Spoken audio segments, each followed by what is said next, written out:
हर इंसान के जीवन में सबसे बड़ा कॉम्पिटिटर होता है, वो है आलस्य। आलस्य हमें आगे बढ़ने से रोकता है। अगर तुम्हारे अंदर भी ऐसी आदत है जो कुछ करने का मन नहीं करती और तुम भी आलसी हो, तो ये वीडियो सिर्फ और सिर्फ तुम्हारे लिए, क्योंकि इस वीडियो में आप जानोगे कि वो कौन सी ऐसी आदतें हैं जिनकी वजह से हमारे अंदर आलस्य आता है और इनसे हम कैसे बच सकते हैं। नंबर 1, जीवन में कोई बड़ा लक्ष्य का ना होना। जी हाँ, अगर तुम्हारे जीवन में कोई बड़ा और स्पष्ट लक्ष्य नहीं है तो तुम्हारे अंदर आलस्य आ ही जाएगा। तुम आलस्य को रोक नहीं पाओगे, क्योंकि जिस व्यक्ति के जीवन में कोई गोल नहीं होता, कोई सपना नहीं होता, तो वो आलस्य के अलावा और कुछ नहीं कर सकता। और जिस व्यक्ति के जीवन में कोई बड़ा और स्पष्ट लक्ष्य होता है तो वो लक्ष्य ही उसे चैन से नहीं बैठने देता। जब भी उसका मन आलस्य में आता है तो वो स्पष्ट लक्ष्य ही उसे आलस्य से रोकता है। इसलिए अगर तुम्हें आलस्य से बचना है तो अपना एक लक्ष्य बनाओ, और ऐसा लक्ष्य जो बिल्कुल स्पष्ट और सटीक हो, जिसके पीछे का कारण तुम्हें पता हो कि तुम्हारा लक्ष्य बनाने का तुम्हारा सपना, तुम्हारा रीजन क्या है, क्या हासिल करना चाहते हो उस लक्ष्य के द्वारा। फिर देखना तुम्हारा लक्ष्य ही तुम्हारे आलस्य को खत्म कर देगा। नंबर 2, अपने अंदर के मन को ना समझना।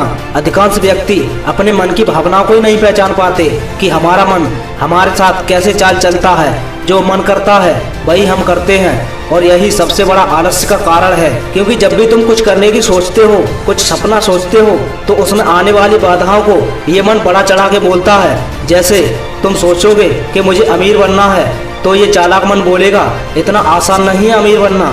जब भी तुम सोचते हो कि मुझे पढ़ना है, तो ये मन बोलेगा अभी पढ़ना जरूरी है क्या, शाम को पढ़ लेंगे। और जैसे ही शाम हुई फिर बोलेगा सुबह को पढ़ लेंगे। ऐसे ही ये मन हमें बेवकूफ़ बनाता रहता है और हमारे अंदर आलस्य को भरता रहता है।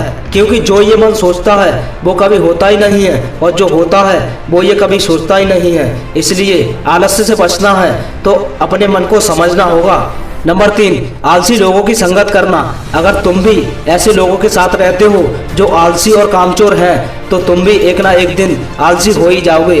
क्योंकि जो इंसान जैसे माहौल में रहता है, जैसे लोगों के साथ रहता है, तो एक ना एक दिन वो वैसा ही हो जाता है। और ये सच है, आलसी लोगों के ना तो कोई गोल होते हैं और ना ही कोई सपने। इसलिए आलसी लोगों का साथ छोड़कर कर्मशील व्यक्तियों के साथ रहो, या फिर अकेले रहो, जिससे तुम ज़्यादा से ज़्यादा अपने गोल को लेकर अनुशासित रह सकोगे और अपने अंदर से आलस्य को दूर भगा सकोगे। वीडियो अच्छी लगी हो तो चैनल को सब्सक्राइब जरूर करना। मिलते हैं अगली वीडियो में एक और नए मोटिवेशन के साथ। जय हिंद, जय भारत।